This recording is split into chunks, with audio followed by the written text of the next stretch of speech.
আল্লাহর আইনগুলো মানে না, সুদ খায়, ঘুষ খায়, রাষ্ট্র পরিচালনায় কোরআন মানে না, অর্থ ব্যবস্থায় কোরআন মানে না, বিচার ব্যবস্থায় কোরআন মানে না, তাহলে সেই লোকটা কোরআনের প্রতি এখনো পূর্ণাঙ্গ ঈমান আনতে পারলো?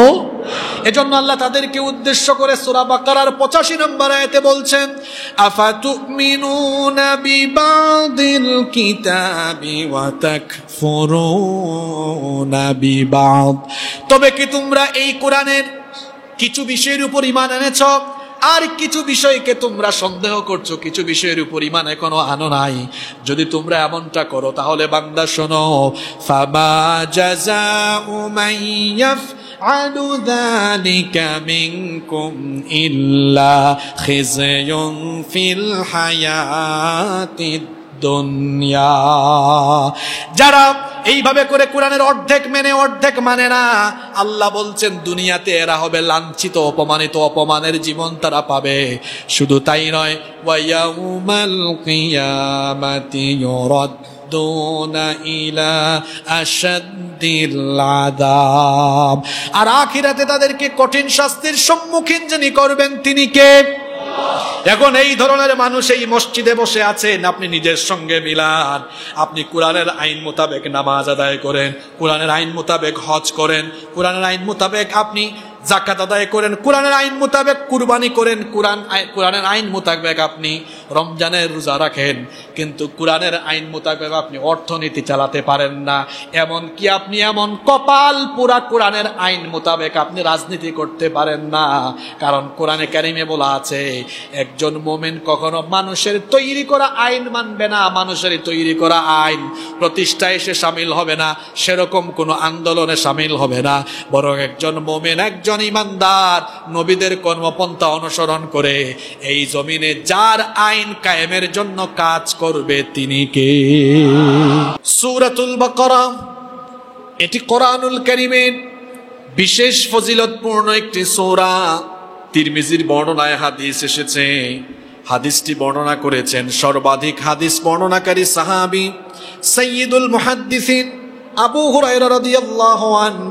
তিনি বলছেন, রাসূল করিম আমরা বলি সাল্লাল্লাহু আলাইহি ওয়াসাল্লাম বলেছেন, লিকুল্লি শাইইন সানাম ওয়া ইন্না সানামুল কুরআনি সূরাতুল বাকারা।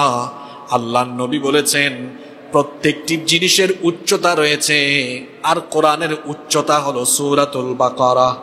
ইমাম আহমদ বিন হাম্বল তার মুসনাদের ভেতরে হাদিস নিয়ে এসেছেন, তিনি বলেছেন, আল্লাহর নবী বলেছেন, আল বাকারাতুস সানামুল কুরআনি ওয়া যুরওয়াতুহু নাযালা মা কুল্লি আয়াতিন মিনহা 80 মালাকা। আল্লাহর নবী বলেছেন, সূরাতুল বাকারা হলো কোরআনের কুজ এবং এটি হলো তার উচ্চতা। শুধু তাই নয়, সূরা বাকারা হলো এমন ফজিলতের সূরা, এই সূরার প্রত্যেকটা আয়াত যখন নাজিল হয়েছে, প্রত্যেকটা আয়াতের সাথে আল্লাহর 80 জন ফেরেশতা ঊর্ধ্ব গগন থেকে জমিনে নাজিল হয়েছে। প্রত্যেকটা আয়াতের সাথে 80 জন ফেরেশতা নাজিল হয়েছে। সুবহানাল্লাহ, কি দামি সূরা! এই সূরার ফজিলতের ব্যাপারে আরো হাদিস বর্ণিত হয়েছে। মুসনাদে আহমদ, মুসলিম, তিরমিজি এবং নাসাঈ বিখ্যাত হাদিসের এই 4টি গ্রন্থে এই হাদিস বর্ণিত হয়েছে। সাইয়্যিদুল মুহাদ্দিসিন আবু হুরায়রা রাদিয়াল্লাহু আনহু এই হাদিসের বর্ণনাকারী সাহাবী, তিনি বলছেন, আল্লাহর নবী বলেছেন, লা তাজআলু বুয়ুতাকুম কুবুরা, তোমরা তোমাদের ঘরকে কবর বানিয়ে ফেলো না। ফা ইন্নাল বাইতাল্লাযী তুকরাউ ফীহি সূরাতুল বাকারা লা ইয়াদখুলুহু শাইতান। আল্লাহর নবী বলেছেন, ঘরের মধ্যে সূরাতুল বাকারা তেলাওয়াত করো, কারণ যে বাসা বাড়িতে যে ঘরে সূরা বাকারা পড়া হয়, তেলাওয়াত হয়, ওই ঘরে শয়তান থাকতে পারে না, ওই ঘর থেকে শয়তান পালিয়ে যায়। ওয়া ফি রিওয়ায়াতিন উখরা, অন্য রিওয়ায়াতে এসেছে, ইবনে মাসউদ থেকে হাদিস বর্ণিত হয়েছে রাদিয়াল্লাহু আনহু, আল্লাহর নবী বলেছেন, মা মিন বাইতিন তুকরাউ ফীহি সূরাতুল বাকারা ইল্লা খরাজা মিনহু শাইতান ওয়া লাহু দুরাত। আল্লাহর নবী বলেছেন, যখন কোনো বাড়িতে সূরা বাকারা তেলাওয়াত হয়, ওই বাড়ি থেকে সূরা বাকারার তেলাওয়াত শুনে শয়তান তার গুজ্জদার দিয়ে বায়ু নিঃসরণ করতে করতে বাড়ি থেকে পালিয়ে যায়। অনেকের বাসা বাড়িতে তাবিজ দেখা যায়, দরজায় তাবিজ লটকিয়ে রেখেছে, ড্রয়িং রুমে তাবিজ, ডাইনিং রুমে তাবিজ, বেডরুমে তাবিজ। কেন? শয়তান বা জিনভূত যেন ঘরে না থাকতে পারে। আর নবীজি প্রেসক্রিপশন দিলেন, ঘরের ভিতরে সূরা বাকারা তেলাওয়াত করো। সূরা বাকারার তেলাওয়াত শুনে শয়তান, জিনভূত গুজ্জদার দিয়ে বায়ু নিঃসরণ করতে করতে পালিয়ে যায়। সুবহানাল্লাহ। ঘরের মধ্যে কোন সূরা পড়বেন? সূরাতুল বাকারা। খুব ফজিলতের সূরা এটি। চলেন আমরা আজকে এই সূরার প্রথম 5টি আয়াতের তাফসীর জেনে, উপলব্ধি করে এই আয়াতগুলোর শিক্ষা নিয়ে আমরা আজকে বাসায় ফিরবো ইনশাআল্লাহ। আল্লাহ তাআলা সূরাটি শুরু করলেন এভাবে, যারা পারেন জবান খুলে আমার সাথে পড়েন, আলিফ লাম মিম যালিকাল কিতাবু লা রাইবা ফীহি হুদাল লিল মুত্তাকিন। আলিফ লাম মিম, আলিফ লাম মিম কয়টা অক্ষর? কোরআন এমন এক বরকতের কিতাব, এই যে 3টা অক্ষর যে তেলাওয়াত করবে প্রতি অক্ষরে 10, 3 10 30 নেকি আল্লাহ তার আমলনামায় দান করে দিবেন। সুবহানাল্লাহ। আলিফ লাম মিম, এটার অর্থ কি আমরা কেউ জানি? কেউ জানি না। এগুলোকে বলা হয় হরুফে মুকাত্তাআত, বিচ্ছিন্ন অক্ষর সমূহ। কোরআনে কারীমে মোট সূরার সংখ্যা হলো 114টা। এর মধ্যে 29টি সূরা শুরু হয়েছে এরকমের বিচ্ছিন্ন কিছু অক্ষর দিয়ে, যেগুলোকে বলা হয় হরুফে মুকাত্তাআত। যেমন সূরা ইয়াসিন শুরু হয়েছে হরুফে মুকাত্তাআত দিয়ে, ইয়াসিন। আবার সূরা মারইয়াম শুরু হয়েছে কাফ হা ইয়া আইন সাদ। তো এই যে হরুফে মুকাত্তাআত, এগুলো 29টা সূরার শুরুতে এসেছে। কয়টা সূরার শুরুতে এসেছে? কোন কোন সূরায় একটা অক্ষর। যেমন কোরআনের 50 নম্বর সূরা, সূরা কফ, হাফেজ সাহেবরা জানেন একটা অক্ষর দিয়ে শুরু হয়েছে না? কফ ওয়াল কোরআনিল মাজিদ। সূরা কলম শুরু হয়েছে কিভাবে? একটা অক্ষর দিয়ে, নুন দিয়ে, নুন ওয়াল কলামি ওয়া মা ইয়াসতুরুন। কোথাও কোথাও আবার 2 অক্ষর, যেমন তহা, হামিম আছে না?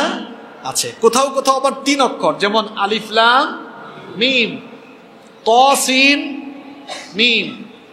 এরপরে কোথাও কোথাও আবার 4 অক্ষর, যেমন আলিফ লাম মিম সাদ আছে না? কোথাও কোথাও 5 অক্ষর, কাফ হা ইয়া আইন সাদ। কয় অক্ষর? 5 অক্ষর।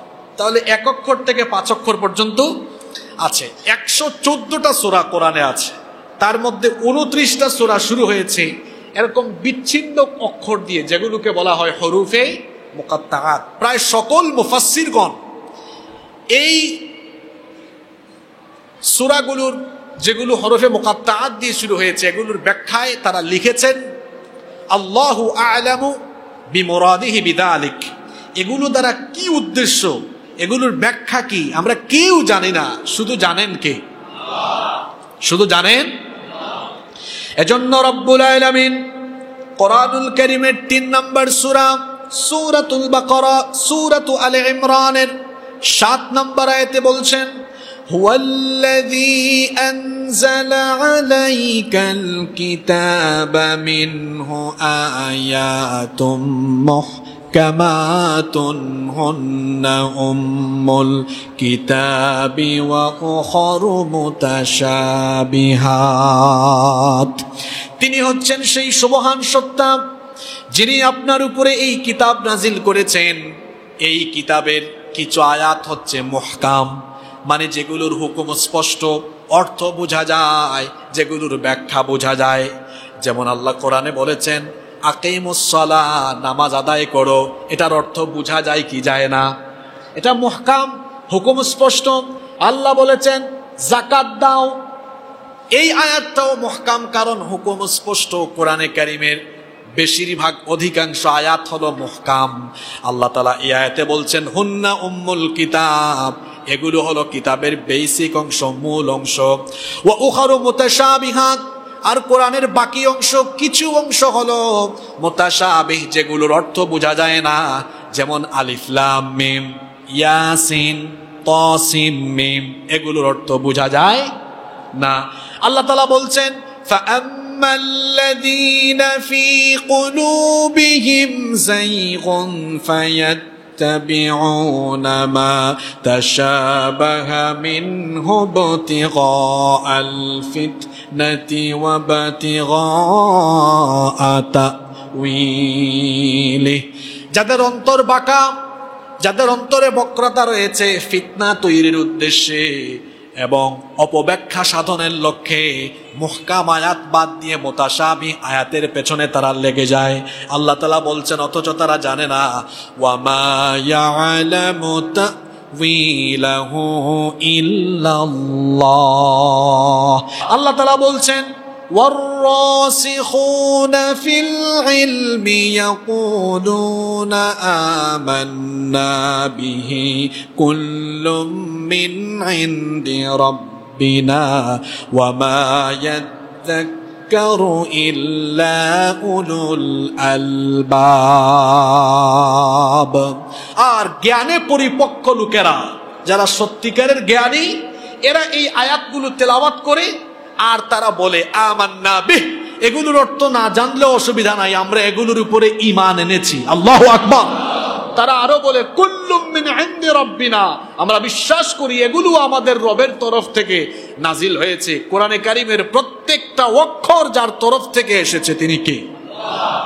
তাহলে সূরা বাকারার প্রথম আয়াত আলিফ লাম মিম হুরুফে মুকাত্তাআত, মুতাশাবিহ আয়াত, অর্থ জানি না কিন্তু আমরা ঈমান রাখি, কারণ এগুলো যার তরফ থেকে এসেছে। জোরে বলেন তো তিনি কে? আল্লাহ। এখন আপনাদের প্রশ্ন হতে পারে হুজুর, যেটার অর্থ আমরা বুঝি না, আল্লাহ এই রকমের 29টা সূরার শুরুতে এ ধরনের শব্দ, অক্ষর, বর্ণমালা দিয়েছেন কেন? কিছু কারণও আছে না নাই? এজন্য গবেষক, মুহাক্কিক উলামায়ে কেরাম এবং পৃথিবীর বিখ্যাত মুফাসসিরগণ তাদের তাফসীরের ভেতরে এর কিছু কারণ উল্লেখ করেছেন। সেখান থেকে কিছু কারণ আমি আপনাদেরকে শোনাই। যেই সমাজে কোরআন নাজিল হয়েছিল ওই সমাজের মানুষের মাতৃভাষা ছিল বাংলা, ইংরেজি না আরবি? জোরে বলেন। এই যে আলিফ লাম মিম, এগুলো তো আরবি বর্ণমালারই 3টা বর্ণমালা, 3টা অক্ষর। যেই যুগে কোরআন নাজিল হয়েছে সেই সমাজের মানুষের ভাষা হলো আরবি, আর যাকে নবুয়ত দেওয়া হয়েছে তার ভাষাও, পুরার ভাষাও আরবি। সুতরাং তিনি কোরআন প্রচার করলে তারা বলতেই পারে যে তুমি এটা নিজে নিজে বানিয়ে রচনা করছো। এজন্য আল্লাহ তাআলা 29টা সূরার শুরুতেই তাদের পরিচিত, কাফিরদের পরিচিত তাদের মাতৃভাষারই কয়েকটা বর্ণমালা দিয়ে আল্লাহ তাআলা কিছু কিছু সূরা দিয়েছেন। আর চ্যালেঞ্জ ছুড়ে দিয়েছেন, যারা বলো, যদি কেউ বলো কোরআন মানুষের দ্বারা রচনা করা সক্ষম, তো দেখো বিভিন্ন সূরার শুরুতে তোমাদের পরিচিত অক্ষর দিয়েছি, এই অক্ষর দিয়ে পারলে কোরআনের মতো কোরআন বানাও। পৃথিবীর কাফিররা পেরেছে? পারার সম্ভাবনা আছে? তাহলে কি কারণে এরকম বিচ্ছিন্ন বিচ্ছিন্ন অক্ষর কোরআনের 29টা সূরার শুরুতে দেওয়া হয়েছে? 1 নম্বর কারণ বললাম। 2 নম্বর, কোন মুফাসসির বলেছেন এগুলো হলো শপথ বাক্য, এগুলো দ্বারা আল্লাহ শপথ করেছেন। নাম্বার 3। 3 নম্বর, কোন মুফাসসির বলেছেন এগুলো হচ্ছে কোরআন বা ওই সূরাগুলোর ভূমিকা যেগুলো দিয়ে আল্লাহ ওই সূরাগুলো শুরু করেছেন। নাম্বার 4। 4 নম্বর, কোন মুফাসসির বলেছেন এগুলো হচ্ছে ওই সূরার আরেকটা ভিন্ন নাম। নাম্বার 5। 5 নম্বর, কেউ বলেছেন এগুলো আল্লাহ তাআলারই নাম। নাম্বার 6, 6 নম্বর, কেউ বলেছেন এই যে আলিফ লাম মিম, এই 3টা অক্ষর দিয়ে 3টা জিনিস বোঝায়। কোন মুফাসসির বলেছেন আলিফ দিয়ে আনা, আনা মানে আমি, হ্যাঁ, তারপরে লাম, লাম দিয়ে হচ্ছে আল্লাহ, আল্লাহ, আর মিম দিয়ে হচ্ছে আ'লাম। তাহলে আলিফ লাম মিম মানে হলো আনাল্লাহু আ'লাম। এই জুমলা, এই বাক্যের অর্থ হলো আমি আল্লাহ সব জানতা, আমি আল্লাহ সব জানি। আবার কোন মুফাসসির বলেছেন আলিফ দিয়ে আল্লাহ, লাম দিয়ে জিবরিল, মিম দিয়ে মুহাম্মদ, আমরা বলি সাল্লাল্লাহু আলাইহি ওয়াসাল্লাম। নাম্বার 8, অধিকাংশ মুফাসসিরগণ এগুলো দ্বারা বিভিন্ন অর্থ করলেও কেউ কোনো একটি নির্দিষ্ট অর্থকে গ্রহণ করতে পারেন নাই, বরং তারা সকলেই বলেছেন এগুলো দিয়ে ইয়াতাহাদ্দা বিহ, আল্লাহ চ্যালেঞ্জ ছুড়ে দিয়েছেন যে জাহেলি যুগের কাফিররা তোমাদের পরিচিত অক্ষর দিয়ে কোরআনের বিভিন্ন সূরা শুরু হয়েছে, পারলে তোমাদের পরিচিত অক্ষর দিয়ে কোরআনের মতো কোরআন বানাও, তারা পারে নাই, কিয়ামত পর্যন্ত পারার কোনো সম্ভাবনাও নাই। তাহলে আলিফ লাম মিম এটি দিয়ে কেন সূরা শুরু হলো, এর কারণগুলো বললাম। এরপরে আসুন পরের আয়াতে আল্লাহ কি বলছেন। পরের আয়াতে আল্লাহ তাআলা বলছেন, যালিকাল কিতাবু লা রাইবা ফীহি হুদাল লিল মুত্তাকিন। এটি সেই কিতাব যার মধ্যে কোনো প্রকার সন্দেহ নেই। যালিকাল কিতাবু লা রাইবা ফীহি, এটি সেই কিতাব যার মধ্যে কোনো সন্দেহ নাই। আল্লাহু আকবার। পৃথিবীতে কোরআন ছাড়া যে কোনো বই আপনারা হাতে নিলে দেখবেন, বইয়ের লেখক বা প্রকাশক তারা বইয়ের শুরুতেই লিখে দেন, যদি কোনো প্রিন্টিং মিস্টেক অথবা স্পেলিং মিস্টেক বা যে কোনো ধরনের তথ্যগত বিভ্রাট যদি পাওয়া যায়, আমাদেরকে দয়া করে জানাবেন, পরবর্তী সংস্করণে পরবর্তী প্রকাশে আমরা এগুলো সংশোধন করে দিব। পৃথিবীতে এই একটা কিতাব ব্যতিক্রম, এই কিতাবের শুরুতে এমন কোনো কথাবার্তা নাই। আপনারা কি কোরআন খুলে পেয়েছেন যে এমন কিছু লেখা আছে, ফজমিয়া মসজিদের মুসল্লিগণ আপনারা যখন কোরআন পড়া আরম্ভ করবেন, কোথাও ভুল টুল পাইলে আল্লাহ তাআলাকে জানায়া দিয়েন, একটু পরে আল্লাহ ঠিক করে দিবেন, এরকম কোনো কথাবার্তা কোরআনে আছে? জোরে বলেন আছে? বরং আল্লাহ তাআলা সকল প্রকার অক্ষমতা দুর্বলতা থেকে তিনি যে মুক্ত, এর প্রমাণ পাওয়া যায় কোরআন খুললেই।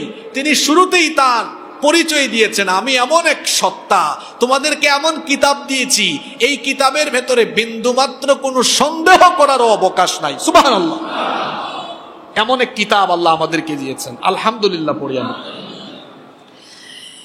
আরবি গ্রামার যাদের জানা আছে, যালিকা শব্দটি দূরবর্তী বিষয়কে ইঙ্গিত করার জন্য ব্যবহার করা হয়। যালিকা মানে ওইটা, যেটাকে ইংরেজিতে আমরা দ্যাট বলি, এটা গ্রামাটিক্যাল রুলস। যালিকা শব্দটা দূরবর্তী কোনো জিনিসকে ইঙ্গিত করার জন্য ব্যবহার হয়। প্রশ্ন হতে পারে এখানে যালিকাল কিতাব, ওই কিতাব বলে কোন কিতাব বোঝানো হয়েছে? কোন কোন মুফাসসির বলেছেন যালিকাল কিতাব বলে পূর্ববর্তী তাওরাত এবং ইনজিলকে বোঝানো হয়েছে, কারণ এই সূরা নাজিল হয়েছে মদিনায় যাওয়ার পরে। মদিনায় অনেক ইহুদি ছিল, অনেক খ্রিস্টানদের কাছে তখন দাওয়াত ছড়িয়ে যাচ্ছে। আল্লাহ তাআলা যালিকাল কিতাব এই সূরার শুরুতে এজন্য দিয়েছেন, ইহুদি খ্রিস্টানরা যেন মনে না করে যে কোরআন এটা নতুন করে কোনো কিতাব এসেছে, বরং যালিকাল কিতাব বলে আল্লাহ বোঝাতে চাইছেন যে এই রকমের একটা সর্বশেষ আসমানি গ্রন্থ যে দেওয়া হবে, এটা তোমাদের ওই কিতাব, তোমাদের পূর্ববর্তী আসমানি কিতাব তাওরাত এবং ইনজিলের ভেতরে এই ভবিষ্যৎবাণী আগে থেকেই করা হয়েছে। সুবহানাল্লাহ। এজন্য কোন কোন মুফাসসির বলেছেন যে যালিকা দিয়ে এই কারণে আয়াত শুরু করা হয়েছে, যালিকা দিয়ে ওই পূর্ববর্তী দূরবর্তী সময়ে যে কিতাব নাজিল হয়েছে সেগুলোকে ইঙ্গিত করা হয়েছে। এরপরে কোন কোন মুফাসসিরের ব্যাখ্যায় বলেছেন যে আলিফ লাম মিম দেওয়ার পরে যালিকাল কিতাব লা রাইবা ফি, এটা আলিফ লাম মিমের পরেই আল্লাহ কেন দিয়েছেন? আল্লাহ তো চাইলে এই আয়াতটা আরো 4-5 আয়াত পরে দিতে পারতেন না, কিন্তু বিন্যাসটা এমন হলো কেন? সুবহানাল্লাহ। বিন্যাসটা এমন হয়েছে কেন? আলিফ লাম মিম প্রথম আয়াতের পরেই কেন এই আয়াত? সংশ্লিষ্টতা আছে, সম্পর্ক আছে। যেই যুগে কোরআন নাজিল হচ্ছে সেই যুগের কাফেররা যেন এরকম কথা না বলে যে মুহাম্মদ, আমরা বলি সাল্লাল্লাহু আলাইহি ওয়াসাল্লাম, আমাদের এলাকায় জন্ম হয়েছে, আমাদের চোখের সামনে বড় হয়েছে, হঠাৎ করে সে এমন কি বলছে, এগুলো কি নিজে নিজে বানিয়ে বলে নাকি? আল্লাহ এই কথা বলা বন্ধ করে দিলেন, আলিফ লাম মিম দিলেন, এগুলো তোমাদের মাতৃভাষারই অক্ষর, পারলে এগুলো দিয়ে অক্ষর বানাও, এগুলো দিয়ে শব্দ বানাও, কোরআন বানাও। এরা পারে নাই। যখন তারা পারে নাই, নবীজি তখন পরবর্তী আয়াতে বলছেন আর সন্দেহ করো না, সংশয় করো না, এটা মানব রচিত কিতাব নয়, এটা এমন কিতাব যেখানে সন্দেহ করার কোনো জিনিসই নাই। সুবহানাল্লাহ। যালিকাল কিতাবু লা রাইবা ফি, এটা সেই কিতাব যার ভেতরে কোনো প্রকার সন্দেহ করার মতো কিছুই নাই। এরপরে রব্বুল আলামিন বলছেন এটা তো এমন কিতাব যেই কিতাবের ভেতরে সন্দেহের কিছু নাই, যার মাধ্যমে আমরা কোরআন পেলাম। তিনি নিজে থেকে এই কোরআনের ভেতরে কিছু ঢুকিয়ে দেন নাই, কোরআন সম্পূর্ণ আল্লাহর তরফ থেকে এসেছে। কোনো কিছু নবীজির কাছ থেকে এখানে সন্নিবেশিত হয় নাই। এজন্য আল্লাহ সূরা নজমের মধ্যে বড় সুন্দর করে বলেছেন, ওয়ামা ইয়ানতিকু আনিল হাওয়া ইন হুয়া ইল্লা ওয়াহয়ুন ইউহা। আমার নবী তার মনোবৃত্তির অনুসরণ করে কোনো কথা বলেন না, তিনি যা বলেন সেগুলো হলো ওহী। তিনি যা বলেন সেগুলো আল্লাহর তরফ থেকে ওহী হিসাবে তার কাছে এসেছে। আল্লাহ তাআলা অন্য আয়াতে বলেছেন, কোরআনুল কারীমের 69 নম্বর সূরা সূরাতুল হাক্কা এর 45 নম্বর আয়াত থেকে আল্লাহ তাআলা আরো সুন্দর করে বললেন, ওয়ালাউ তাকাওয়ালা আলাইনা বা'দাল আকাওয়িল লাআখাযনা মিনহু বিল ইয়ামিন সুম্মা লাকাতা'না মিনহুল ওয়াতিন। আল্লাহ তাআলা বলছেন, আমার না বলা কোনো বিষয় যদি নবীজি আমার নামে কোরআনে কারিমে ঢুকিয়ে দিতেন, তাহলে আমি আমার নবীকে ছাড় দিতাম না। আমি সঙ্গে সঙ্গে আমার নবীর ডান হাতকে চেপে ধরে নবীর এই ঘাটটাকে আমি আল্লাহ নিজেই কেটে ফেলে দিতাম। আল্লাহু আকবার! কত অথেন্টিক কথাবার্তা আল্লাহ বলেছেন। এই কিতাবের একটা অক্ষরও আমার নবী নিজে বানায়া ঢুকায় দেন নাই। যালিকাল কিতাবু লা রাইবা ফি, এটা সেই কিতাব যেখানে তোমরা সন্দেহ করার মতো কিছুই পাবা না। সুবহানাল্লাহ। এটা কিসের কিতাব? এটা হচ্ছে হিদায়াতের কিতাব। এটা সকল সেক্টরের মানুষকে হেদায়াত দিবে।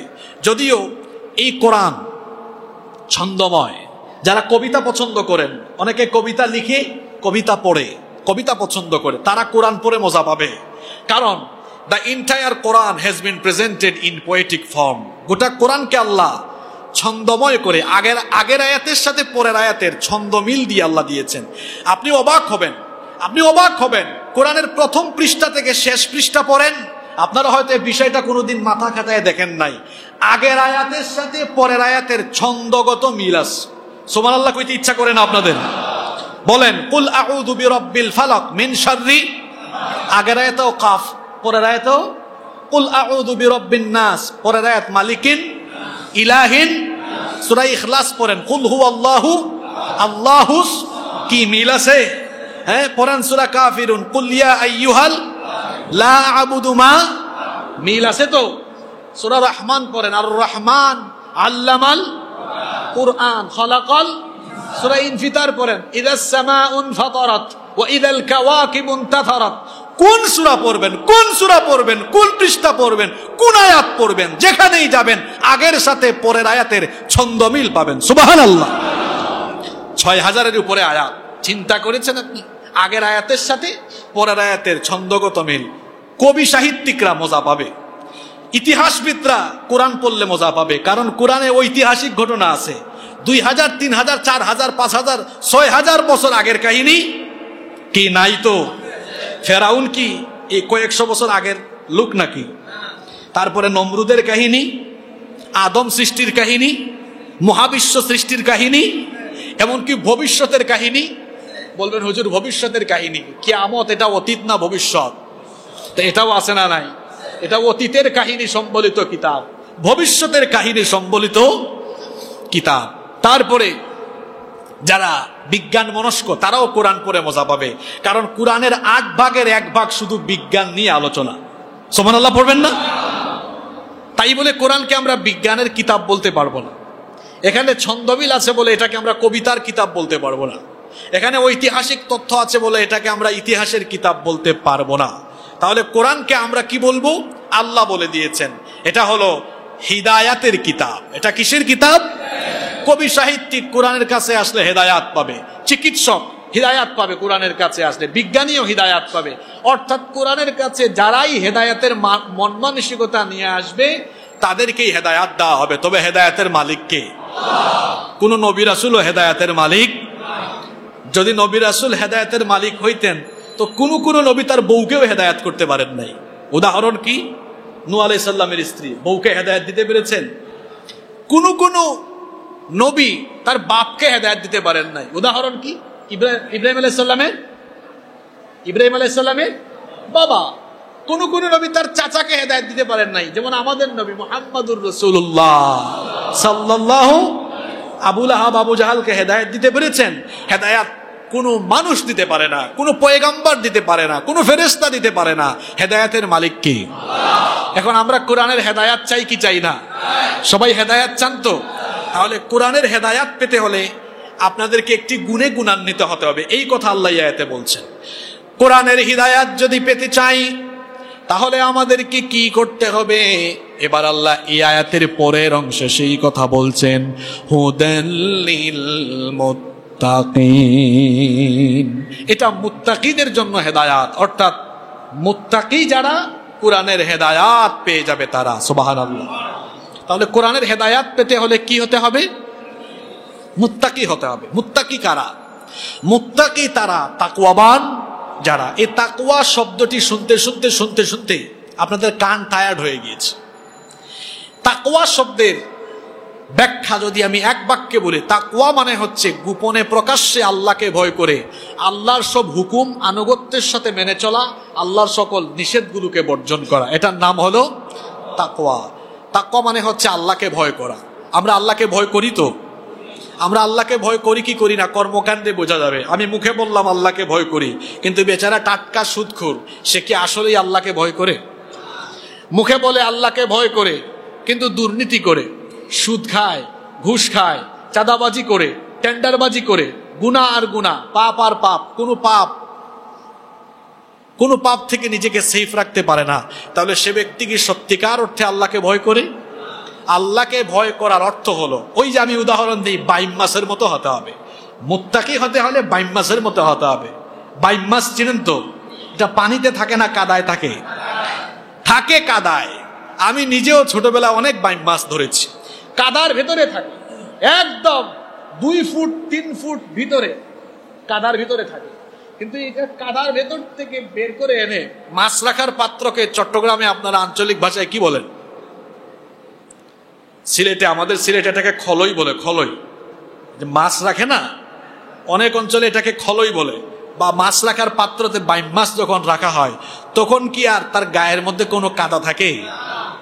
মুত্তাকি ব্যক্তির স্বভাব হবে এমন, ওই বাইম মাছের মতো। বাইম মাছ কাদায় থাকে কিন্তু কাদা তার গায়ে লাগে না। মুত্তাকি পাপে পরিপূর্ণ সমাজের ভেতরে থাকবে, পাপ তাকে টাচ করবে না, পাপ থেকে সে সেফ থাকবে। সুবহানাল্লাহ। তাহলে কোরআন থেকে হেদায়াত পেতে হলে যে গুণে গুণান্বিত হতে হবে সেই গুণের নাম হলো তাকওয়া। এবার মুত্তাকি কারা? মুত্তাকি তো লিবাস দিয়ে বোঝা যায় না। তাকওয়া থাকার জায়গা হলো, নবীজি বলেছেন আত-তাকওয়া হাহুনা, তাকওয়া থাকার জায়গা হলো এই অন্তর। আর মুত্তাকিদের গুণাবলী আল্লাহ কোরআনের বিভিন্ন জায়গায় বড় সুন্দর করে আল্লাহ তাআলা তুলে দিয়েছেন। তবে আজকে যে 5টি আয়াত আমরা আলোচনা করছি, এই আয়াতগুলোতে আল্লাহ তাআলা মুত্তাকিদের 5টি পরিচয়, 5টি বৈশিষ্ট্য তুলে দিয়েছেন। কয়টা পরিচয়? এই 5টি গুণে গুণান্বিত হতে পারলে আল্লাহ তাআলা আমাদেরকে জান্নাত দান করে দিবেন। এই 5টি গুণ অর্জনের দরকার আছে না নাই?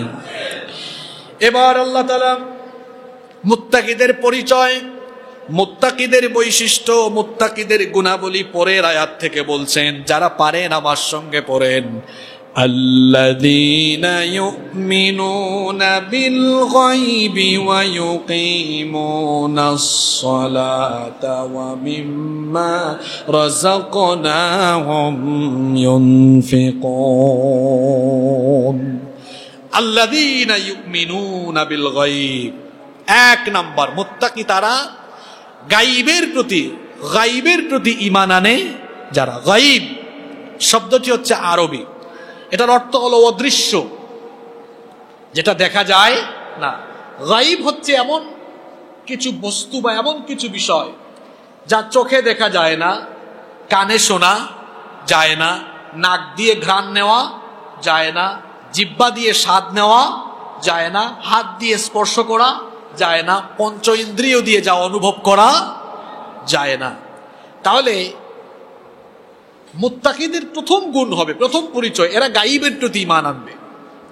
এখন কিছু বিষয় আছে চোখে আমরা দেখি না, কানেও শুনি না, কিছু বিষয় আমরা হাত দিয়ে ধরতে পারি না, কিছু বিষয় আছে জিহ্বা দিয়ে স্বাদও নিতে পারি না, নাক দিয়ে ঘ্রাণও পাই না, দুনিয়াতে থাকতে জান্নাতের গ্রান নাক দিয়ে পেয়েছেন? কথা বলেন। জান্নাতের নিয়ামত বা জান্নাতের ঝরনার কলকল ধ্বনি কান দিয়ে শুনেছেন? আপনি নিজের চোখে জান্নাত জাহান্নাম দেখেছেন? নিজের চোখে আল্লাহকে দেখেছেন? এগুলো হলো গাইব। এবং এগুলো কি? এগুলো হলো গাইব। গাইবের এই সকল বিষয় বা তথ্যসমূহ আমরা নবী রাসূলদের মাধ্যমে জেনেছি, বিশ্বাস করেছি। তবে আমরা অযৌক্তিকভাবে বিশ্বাস করি নাই। আমাদের বিশ্বাসের পেছনে যুক্তি আছে। অনেক নাস্তিক আছে যারা বলে যে আমরা অনেক বুকাশোকা টাইপসের মানুষ, আমরা অত বুকা নই রে, অদৃশ্য বিষয়ের প্রতি আমরা এমনি এমনি ঈমান আনি নাই। যেমন আমাদের রব, তার অস্তিত্ব আমরা চোখে দেখি নাই, কিন্তু আমরা বিশ্বাস করি। আর আমরা এমনি এমনি বিশ্বাস করি না, কারণ আছে। এই যে ক্যামেরা, এটা কি অটোমেটিক চলছে না কেউ অন করে দিয়েছে? জোরে বলেন না কেন? তাহলে কেউ এই ক্যামেরার পেছনে আছে যে ক্যামেরা চালায়। রাস্তায় যে গাড়ি আছে এগুলো কি অটোমেটিক চলে না কেউ একজন চালায়? আকাশে যে বিমান উড়ে এটা কি অটোমেটিক উড়ে না কোনো পাইলট চালায়? এতগুলো ফ্যান মসজিদের ভেতরে চলছে, এগুলো কি অটোমেটিক ঘুরে নাকি কেউ একজন সুইচ দিয়েছে? তাহলে সবকিছুর পেছনে যদি কেউ একজন থাকে যিনি পরিচালনা করে, যে সকল নাস্তিকরা স্রষ্টার অস্তিত্বে বিশ্বাস করে না, ওই গন্ডমূর্খ, ওই গাধা, ওই বেকুবদেরকে বলতে চাই, যদি সবকিছু এমনি এমনি না চলে তো মাথার উপরের আকাশ, পায়ের তলার জমিন, এরপরে নদ নদী, সাগর মহাসাগর, উদ্ভিদকুল, পশুকুল, প্রাণীকুল, গাছপালা, তরুলতা, মহাবিশ্ব, এগুলো কি এমনি এমনি পরিচালনা হয় নাকি কেউ একজন আছে? যিনি আছেন তিনি কে? তিনি হচ্ছেন আল্লাহ। তারপরে ফেরেশতা আমরা দেখি নাই, কিন্তু ফেরেশতার প্রতি আমরা ঈমান এনেছি যে ফেরেশতা আছে। ফেরেশতা আল্লাহর হুকুম মানতে বাধ্য, তারা সব সময় আল্লাহর হুকুম মানে। এই যে বৃষ্টির দায়িত্ব আল্লাহ একজন ফেরেশতাকে দিয়েছেন, ফেরেশতার নাম হলো মিকাইল। ওহির দায়িত্ব দিয়েছেন, ফেরেশতার নাম হলো জিব্রিল। সিংহা বাজানোর দায়িত্ব দিয়েছেন, তার নাম ইসরাফিল। মানুষের বা প্রাণীর জান কবজ করা দায়িত্ব দিয়েছেন, ওই ফেরেশতার নাম আজরাইল। কেন বলেন আপনারা? এখানে আমরা বলতে বলতে মালাকুল মউত, আজরাইল নামটি অশুদ্ধ, এটা হচ্ছে মালাকুল মউত। তাহলে আল্লাহর ফেরেশতা আছেন। এখন এটাও অযৌক্তিক নয়। আমি নাস্তিকরা যদি যুক্তিদার করায় তো যুক্তিও দেওয়া যায়, যুক্তিও দেওয়া যায়। একটা ফ্যাক্টরি, বিশাল একটা ফ্যাক্টরি, কেউ একা চালায় না, তার অনেক কর্মচারী আছে। তবে ফেরেশতারা আল্লাহ তাআলার কর্মচারী না, ফেরেশতারা হচ্ছে আল্লাহর বাধ্যগত, আল্লাহর অনুগত। আল্লাহ যা বলেন তারা তা মানতে বাধ্য, তারা তা মানতে বাধ্য। ফেরেশতা আছে, আমরা দেখি নাই কিন্তু বিশ্বাস করি। তারপরে পরকাল আছে, পরকালও গায়ব, পরকালটাও গায়ব। কবর, জান্নাত, জাহান্নাম, মরার পরে আবার আমরা জীবিত হব, আমরা দেখি নাই কিন্তু আমরা বিশ্বাস। নাস্তিকরা যদি বলে না দেখে বিশ্বাস করলা কেন, ওই নাস্তিককে বলবো, বেটা তুই তোর মায়ের পেটে আসার আগে কিচ্ছু ছিলে না। এক ফুটা স্পাম থেকে যে আল্লাহ তোকে ধাপে ধাপে, এক ফুটা স্পাম থেকে যে আল্লাহ মায়ের পেটে ভ্রূণের বিকাশ সাধিত করে সুন্দর করে বানিয়ে তারপরে মায়ের পেট থেকে বের করে 2 কেজি 3 কেজির বাচ্চাকে, যেই নাস্তিককে এখন আল্লাহ 70 কেজি 80 কেজি বানিয়ে দিয়েছেন, ওই 80 কেজির নাস্তিক মরে যাওয়ার পরে আবার 80 কেজি ওয়েটের নাস্তিককে বুঝি আল্লাহ আবার জিন্দা করতে পারবেন না? পারবেন কিনা? অবশ্যই পারবেন। তাহলে মুত্তাকিদের প্রথম পরিচয় হলো তারা গায়বের প্রতি ঈমান আনবে। কিসের উপরে ঈমান আনবে? গায়বের প্রতি ঈমান আনবে। 2 নাম্বার তাদের পরিচয় হলো ওয়ায়ুকিমুনাস সালাহ, তারা সালাত কায়েম করবে। কি কায়েম করবে? কোরআনুল কারীমে আল্লাহ যত জায়গায় সালাতের কথা বলেছেন, কোথাও নামাজ পড়তে, সালাত পড়তে বলা হয়নি, বরং বলা হয়েছে সালাত কায়েম করো। যে সকল শব্দ আল্লাহ দিয়েছেন সেই শব্দগুলো হলো এরকম: আকিমু, প্রতিষ্ঠা করো, অথবা ইউকিমু, তারা প্রতিষ্ঠা করে, অথবা ইকামি, প্রতিষ্ঠা করা। এ ধরনের শব্দ আল্লাহ তাআলা দিয়েছেন। সালাত আদায় করাকে ইকামুস সালাত বলা হয় না, সালাত আদায় করাকে ইকামুস সালাত বলা হয়। তাহলে সালাত কায়েম করার অর্থ কি? সালাত কায়েম করার অর্থ হলো নামাজ আদায়ের পাশাপাশি নামাজের শিক্ষা, নামাজের বাহিরে বাস্তবায়ন করাটা হলো নামাজ প্রতিষ্ঠা করা।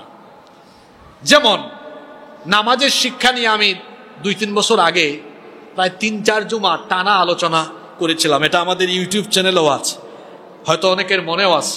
নামাজের অনেক শিক্ষা আমরা বলেছিলাম। নামাজে ইমাম সাহেব ইমামতি করেন, ওই ইমাম তেলাওয়াত যদি অশুদ্ধ হয়, ইমামতির যোগ্যতা না থাকলে তাকে কি মসজিদের ইমাম আমরা বানাবো? জোরে বলেন, বানাবো? অযোগ্য ইমামের পেছনে যে ব্যক্তি নামাজ আদায় করে ওই ব্যক্তি নামাজ আদায়কারী, আর যোগ্য ইমামের পেছনে যে ব্যক্তি নামাজ আদায় করে ওই ব্যক্তি নামাজ প্রতিষ্ঠাকারী। কথা বুঝতে পেরেছেন? এই শিক্ষাটা এবার নিয়ে যেতে হবে নামাজের বাহিরে। আমি যেভাবে অযোগ্য কোনো ইমামকে, অযোগ্য কোনো লোককে মসজিদের ইমাম বানালাম না, তেমনি অযোগ্য, অপদার্থ, চরিত্রহীন, বদমাশ, লম্পট, দুর্নীতিবাজ কোন ব্যক্তিকে আমার সমাজ বা রাষ্ট্রের ইমাম, নেতা আমি বানাবো না। এটা হলো ইকামুস সালাত, নামাজ প্রতিষ্ঠা। নামাজ যেমনি আদায় করে নামাজের বাইরেও তার মন মানসিকতা ঠিক আছে, এমনি নামাজের ভেতরে সব শিক্ষা আছে। এগুলা বলতে গেলে দীর্ঘ আলোচনা। তাহলে নামাজ প্রতিষ্ঠা আর নামাজ আদায় করা এক বিষয় নয়। এজন্য আল্লাহ তাআলা কোরআনুল কারীমের 29 নম্বর সূরা আনকাবুতের 45 নম্বর আয়াতে বলেছেন, ইন্নাস সালাতা তানহা আনিল ফাহশাই ওয়াল মুনকার। নিশ্চয়ই সালাত মানুষকে যাবতীয় অশ্লীল এবং মন্দ কাজ, গর্হিত কাজ থেকে বিরত রাখে। কিছু মানুষ আছে যারা নামাজ আদায় করে মিথ্যা কথা বলে, অন্যায় করে, অপকর্ম করে। কি বলেন, এমন মানুষ আছে না নাই? আরে মসজিদেও তো এমন মানুষ আছে, নামাজের সামনের কাতারে থাকে, এলাকায় সুদ খাওয়ার বেলায়ও তারা একদম টাটকা সুদখোর হয়ে সামনের কাতারে আছে। এরকম আছে না? তো নামাজও আদায় করে, গর্হিত অন্যায় অশ্লীল কাজও করে। আর আল্লাহ বলেছেন নিশ্চয়ই নামাজ মানুষকে অশ্লীল কাজ থেকে ফেরায়। আপনারা বুঝবেন নামাজ আদায় আর নামাজ প্রতিষ্ঠার মধ্যে পার্থক্য কি। যে ব্যক্তি নামাজ আদায় করার পরে অন্যায় থেকে নিজেকে ফেরাতে পারে না, নবীজি বলেছেন তার নামাজ নামাজই না, সে নামাজ আদায়কারী। আর যে ব্যক্তি নামাজ আদায়ের পরে অন্যায় থেকে সেফ রাখে নিজেকে, সে নামাজ প্রতিষ্ঠাকারী। সে শুধু নামাজ আদায় করলো না, নিজের মধ্যে নামাজ প্রতিষ্ঠা করলো। আর এই নামাজ প্রতিষ্ঠা শুধু নিজের মধ্যে হবে না, মুত্তাকিদের গুণাবলী হবে এমন, তিনি তার ব্যক্তিগত জীবন থেকে নিয়ে পরিবার, সমাজ, রাষ্ট্র সব জায়গায় তিনি নামাজ কায়েম করবেন। ব্যক্তি জীবনে নামাজ কায়েমের পরে পরিবার জীবনেও আপনি নামাজ কায়েম করবেন।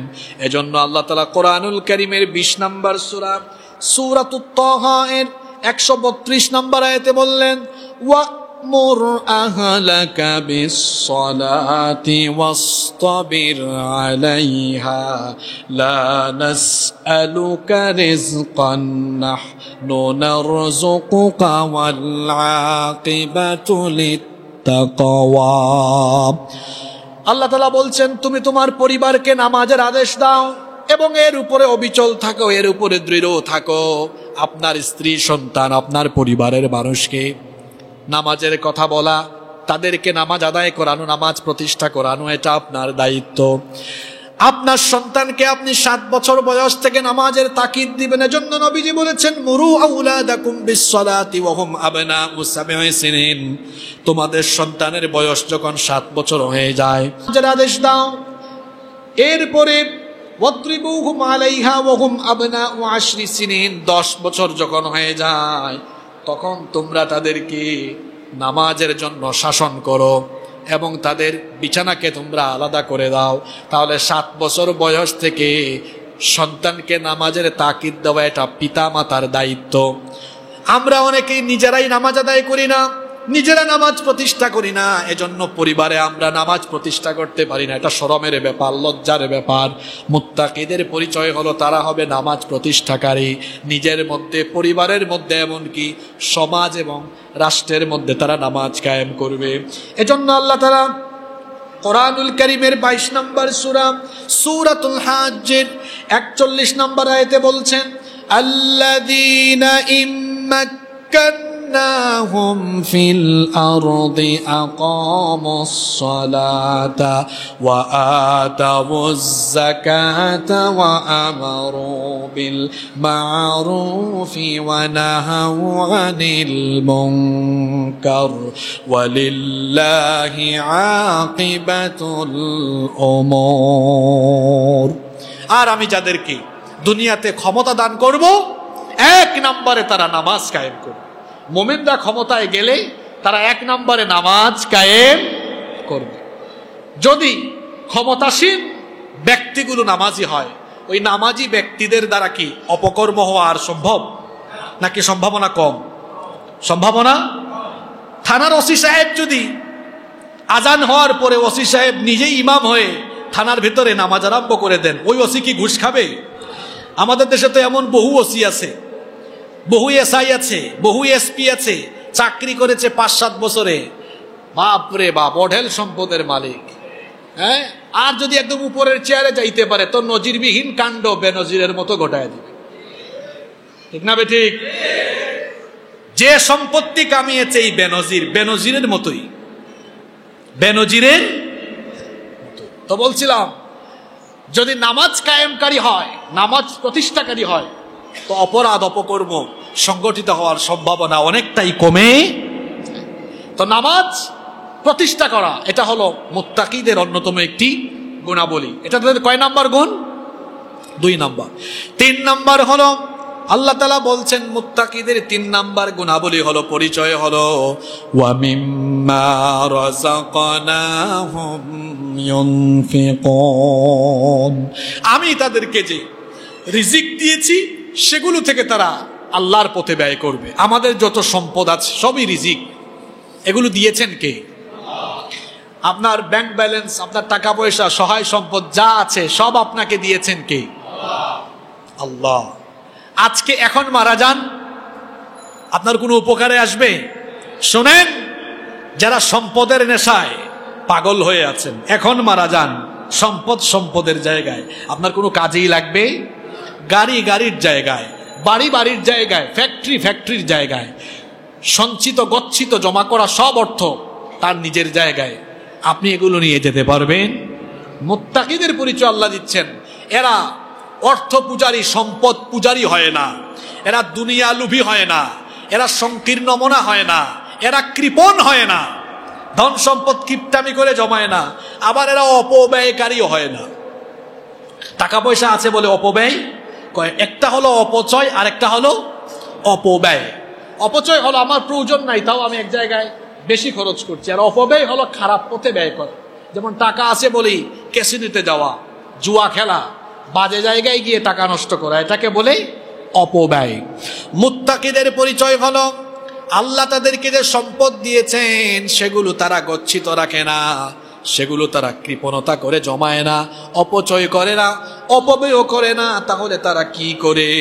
আল্লাহ তাআলা সূরা ফুরকানের 67 নম্বর আয়াতে বলেছেন, ওয়াল্লাযীনা ইযা আনফাকু লাম ইউসরিফু ওয়া লাম ইয়াকতুরু ওয়া কানা বাইনা যালিকা কওয়ামা। কি চমৎকার কথা! এরা অপচয় করে না, অপব্যয় করে না, মাঝামাঝি থাকে, মধ্যম পন্থা অবলম্বন করে। মুফাসসিরিনে কেরাম এর ব্যাখ্যায় বলছেন, মধ্যম পন্থা মানে হচ্ছে আল্লাহ যেটুকু অর্থ সম্পদ দিয়েছেন সেটা নিজে এবং নিজের পরিবারের প্রয়োজন অনুযায়ী ভোগ করে যা থাকে সেটা তারা নিজের নিকটাত্মীয়, আত্মীয় স্বজন, পাড়া প্রতিবেশী আর দ্বীনের রাস্তায় সেগুলো তারা ওয়াকাতরে বিলিয়ে দেয়। সুবহানাল্লাহ। সম্পদ জমা করে রাখার মধ্যে তৃপ্তি নাই। সম্পদ নিজের এবং নিজের পরিবারের জন্য খরচ করার পরে সম্পদকে আল্লাহর রাস্তায় বিলিয়ে দেওয়ার মধ্যে তৃপ্তি আছে, মজা আছে। এটা কিপ্টারা বুঝবে না, এটা কৃপণরা বুঝবে না। সম্পদ জমা করে রাখার মধ্যে কোনো মজা, কোনো তৃপ্তি নাই। আসেন একটা উদাহরণ দেই। আপনি নিজের আর নিজের পরিবারের জন্য সম্পদ ভোগ করছেন আর জমাচ্ছেন, আপনি তৃপ্তিটা পান না। তৃপ্তি সম্পদ খরচ করার মধ্যে আছে যে, এটা আমি আপনাকে কয়েকটা উদাহরণ দিয়ে বুঝাই। বাড়ি থেকে বের হয়েছেন, খবর শুনলেন এই এলাকারই এমন এক ব্যক্তি চিকিৎসার অভাবে মারা যাচ্ছে। আপনার কাছে সম্পদ আছে, আল্লাহ আপনাকে দয়া করে দিয়েছেন, আপনি গিয়েই 5 লক্ষ টাকার একটা চেক দিলেন। এটা দেওয়ার পরে দেখবেন ওই অসুস্থ ব্যক্তি এবং তার পরিবারের প্রত্যেকটা সদস্যের মুখে যে হাসি নিজের চোখে দেখবেন, এই হাসি দুনিয়ার সম্পদ দিয়ে আপনি কিনতে পারবেন না। ঠিক আছে কথা? এজন্য বলেছি সম্পদ জমায়ে রাখায় তৃপ্তি নাই, সম্পদ খরচ করায় তৃপ্তি আছে। একটা এতিম মেয়ের আপনার সম্পদ আছে তো এতিম মেয়ের বিয়ে নিজের টাকায় দিয়ে দেখেন, কি তৃপ্তিটা আপনি পাবেন। কৃপণতায় তৃপ্তি নাই, সম্পদ খরচ করার মধ্যে তৃপ্তি আছে। অনেক ব্যক্তি আছে, টাকা পয়সা আছে, ছেঁড়া কাপড় পরে, তার স্বভাব ভালো খাবার খায় না, শরীরকে কষ্ট দেয়, এমনকি ভালো কাপড় চোপড়ও পরে না। খরচ করে দেখেন মজা আছে, একটা ভালো কাপড় পরেন, দেখবেন একটা অন্যরকম ফিল আসবে, একটা ভালো লাগা কাজ করবে। ভালো খায়া দেখেন, পেটও শান্তি থাকবে, ভালো লাগবে। এজন্য বলেছি সম্পদ জমায় রাখায় তৃপ্তি নাই, সম্পদ খরচ করায় তৃপ্তি। কার জন্য জমান আপনি? হ্যাঁ, কার জন্য জমান? এখন মারা যান, আপনার কষ্ট করা জমিয়ে রাখা সব রেখে গেলেন, নিজে ভোগ করতে পারলেন না। আপনি যতটুকু আছে নিজে ভোগ করেন, ভোগ করার পরে যা আছে সব অকাতরে আল্লাহর রাস্তায় বিলিয়ে দেন, আল্লাহর পথে বিলিয়ে দেন। আল্লাহর পথে এভাবে সম্পদ খরচ করে যারা মুত্তাকি হলো তারা, আল্লাহ আমাদেরকে এইরকম মুত্তাকি বানিয়ে দাও। এরপরে 4 নাম্বার, সময় সংক্ষিপ্ত, আমরা সংক্ষেপে বলছি। 4 নাম্বার গুণাবলী হলো মুত্তাকিরা আল্লাহর নাজিল করা এই কিতাবের উপর ঈমান আনবে, এমনকি পূর্বে যত কিতাব নাজিল হয়েছে সেগুলোর উপরেও তারা ঈমান আনবে। এজন্য আল্লাহ তাআলা বলেছেন, ওয়াল্লাযীনা ইউমিনুনা বিমা উনজিলা ইলাইকা ওয়া মা উনজিলা মিন ক্বাবলিক ওয়া বিল আখিরাতি হুম ইউকিনুন। আর মুত্তাকি হলো তারা যারা আপনার উপরে যা নাজিল করেছি, আল্লাহ নবীজিকে বলছেন আপনার উপরে যা নাজিল করেছি এগুলোর উপরে তারা ঈমান আনে, এবং আপনার পূর্বে যা নাজিল হয়েছে তাওরাত, জাবুর, ইনজিল, বিশ্বাস করে তারা এগুলো আল্লাহর নাজিল করা কিতাব, যদিও সেই কিতাবের শরীয়ত, হুকুম, আহকাম এগুলো রহিত হয়ে গিয়েছে, কিন্তু বিশ্বাস করি এগুলো কার তরফ থেকে এসেছে। তাহলে মুত্তাকিদের পরিচয় হলো তারা আল্লাহর বিধান, আল্লাহর আইনের এই কিতাবের উপর তারা ঈমান আনবে এবং এই কিতাবকে তারা জীবনে মেনে চলবে। শুধুমাত্র এই কিতাবকে ধর্মীয় কিতাব, ঝাড়ফুকের কিতাব, মোল্লা মৌলবীদের কিতাব মনে করবে না, ঈমান আনবে পরিপূর্ণ ঈমান, কোনো প্রকার সন্দেহ রাখবে না। এখন আপনাদের প্রশ্ন হতে পারে, হুজুর ঈমান আনার পরে কি সন্দেহ থাকতে পারে? একজন মানুষ কোরআনের আইন মেনে নামাজ আদায় করলো, কারণ নামাজের কথা কোরআনে আছে না নাই? কোরআনের আইন মোতাবেক নামাজ আদায় করে, কোরআনের আইন মোতাবেক রমজান মাসে রোজা রাখে, কোরআনের আইন মোতাবেক যাকাত দেয়, কোরআনের আইন মোতাবেক হজ করে, কিন্তু কোরআনের আইন দিয়ে পরিবার চালায় না, কোরআনের আইন দিয়ে রাষ্ট্র চালায় না, কোরআনের আইন নিয়ে অর্থনীতি চালায় না। তাহলে বলেন তো, আল্লাহর আইনের কিতাব পরিপূর্ণ মানলো না অর্ধেক মানলো? কথা বলেন না কেন? পরিপূর্ণ মানলো না, অর্ধেক মানলো। কারণ ব্যবসা প্রতিষ্ঠানে আল্লাহর আইনগুলো মানে না, সুদ খায়, ঘুষ খায়, রাষ্ট্র পরিচালনায় কোরআন মানে না, অর্থ ব্যবস্থায় কোরআন মানে না, বিচার ব্যবস্থায় কোরআন মানে না। তাহলে সেই লোকটা কোরআনের প্রতি এখনো পূর্ণাঙ্গ ঈমান আনতে পারলো? এজন্য আল্লাহ তাদেরকে উদ্দেশ্য করে সূরা বাকারার 85 নম্বর আয়াতে বলছেন, আফাতুমিনুনা বিবাদিল কিতাবি ওয়া তাকফুরুনা বিবাদ। তবে কি তোমরা এই কোরআনের কিছু বিষয়ের উপর ঈমান এনেছ, আর কিছু বিষয়কে তোমরা সন্দেহ করছো, কিছু বিষয়ের উপর ঈমান এখনো আনো নাই। যদি তোমরা এমনটা করো তাহলে বান্দা শোনো, ফামা জাযাউ মান ইয়াফআলু যালিকা মিনকুম ইল্লা খিzyun ফিল হায়াতিদ দুনিয়া। যারা এইভাবে করে কোরআনের অর্ধেক মেনে অর্ধেক মানে না, আল্লাহ বলছেন দুনিয়াতে এরা হবে লাঞ্ছিত, অপমানিত, অপমানের জীবন তারা পাবে। শুধু তাই নয়, ওয়া ইয়াউমাল কিয়ামাতি ইউরাদ্দুনা ইলা আশাদ্দিল আযাব। আর আখিরাতে তাদেরকে কঠিন শাস্তির সম্মুখীন যিনি করবেন তিনি কে? এখন এই ধরনের মানুষ এই মসজিদে বসে আছেন, আপনি নিজের সঙ্গে মিলান। আপনি কোরআনের আইন মোতাবেক নামাজ আদায় করেন, কোরআনের আইন মোতাবেক হজ করেন, কোরআনের আইন মোতাবেক আপনি যাকাত আদায় করেন, কোরআনের আইন মোতাবেক কুরবানি করেন, কোরআনের আইন মোতাবেক আপনি রমজানের রোজা রাখেন, কিন্তু কোরআনের আইন মোতাবেক আপনি অর্থনীতি চালাতে পারেন না। এমন কি আপনি এমন কপাল পুরা কোরআনের আইন মোতাবেক আপনি রাজনীতি করতে পারেন না। কারণ কোরআনে কারিমে বলা আছে, একজন মুমিন কখনো মানুষের তৈরি করা আইন মানবে না, মানুষের তৈরি করা আইন প্রতিষ্ঠায় সে শামিল হবে না, সেরকম কোনো আন্দোলনে শামিল হবে না। বরং একজন মুমিন, একজন ইমানদার নবীদের কর্মপন্থা অনুসরণ করে এই জমিনে যার আইন কায়েমের জন্য কাজ করবে তিনি কে? নিজের সঙ্গে মিলান তো। শুধু সুবহানাল্লাহ পড়ে পড়ে বাড়ি চলে যাচ্ছেন, এই আয়াতগুলোর আমল করার চেষ্টা করতে হবে। হ্যাঁ, মুত্তাকি হওয়াকে এত সোজা? এই কোরআনের প্রতি পরিপূর্ণ আইন মানতে হবে। কোরআনের আইনের বাহিরে অন্য কোনো আইন দিয়ে আমার জীবন পরিচালিত হতে পারে। মুত্তাকিদের 5 নাম্বার গুণাবলী এখানে আল্লাহ বলছেন। তাদের 5 নাম্বার গুণাবলী হলো ওয়াবিল আখিরাতি হুম ইউকিনুন। আখিরাতের প্রতি তারা ইয়াকিন রাখে, বিশ্বাস রাখে, দৃঢ় বিশ্বাস। আখিরাত আছে না নাই? মারা যাওয়ার পরে জীবিত আমরা হব কি হব না, এই উপলব্ধি যার ভেতরে আছে ও গুনাহ করবে। মরার পরে আল্লাহ আমাকে জীবিত করে আবার আল্লাহ আমার হিসাব চাইবেন, বিচার করবেন, এই উপলব্ধি নিজের ভেতরে ডেভেলপ যদি করা যায়, তাহলে সকল প্রকার গুনাহ থেকে বেঁচে আখিরাতের জবাবদিহিতা নিয়ে জীবন পরিচালনা করা সম্ভব হবে ইনশাআল্লাহ। এই 5টি গুণাবলীর কথা আল্লাহ বললেন। আল্লাযীনা ইউমিনুনা বিল গায়ব, যারা গায়বের প্রতি ঈমান আনে। আল্লাযীনা ইউমিনুনা বিল গায়ব, যারা গায়বের প্রতি ঈমান আনে। 2 নম্বরে আল্লাহ বললেন ওয়া ইউকিমুনাস সালাহ, সালাত প্রতিষ্ঠা করে। 3 নাম্বার ওয়া মিম্মা রাযাকনাহুম ইউনফিকুন, আল্লাহর দেওয়া রিজিক থেকে ব্যয় করে। 4 নাম্বার হলো ওয়াল্লাযীনা ইউমিনুনা বিমা উনজিলা ইলাইকা ওয়া মা উনজিলা মিন ক্বাবলিক, আল্লাহ যা আমাদের নবীর কাছে নাজিল করেছেন এবং পূর্ববর্তী নবীদের কাছে যা নাজিল হয়েছে সেগুলোর উপর পূর্ণাঙ্গ ঈমান আনা। আর 5 নাম্বার হলো আখিরাতের প্রতি বিশ্বাস রাখা। এই 5টি গুণে গুণান্বিত হবে যারা, মুত্তাকি হয়ে যাবে তারা। আর মুত্তাকি হবে যারা, সুসংবাদ পাবে তারা। সুসংবাদটা কি এবার শোনেন। পরের আয়াত 5 নাম্বার আয়াতে আল্লাহ সুসংবাদ দিলেন, এই 5টি গুণে যদি তোমরা গুণান্বিত হতে পারো, উলাইকা আলা হুদাম মির রাব্বিহিম ওয়া উলাইকা হুমুল মুফলিহুন, তারা তাদের পালনকর্তার রবের নির্দেশিত সঠিক পন্থায় আছে। তারা কারা? 5টি গুণে গুণান্বিত। ওয়া উলাইকা হুমুল মুফলিহুন, আর সফল কাম হলো তারা। সুবহানাল্লাহ।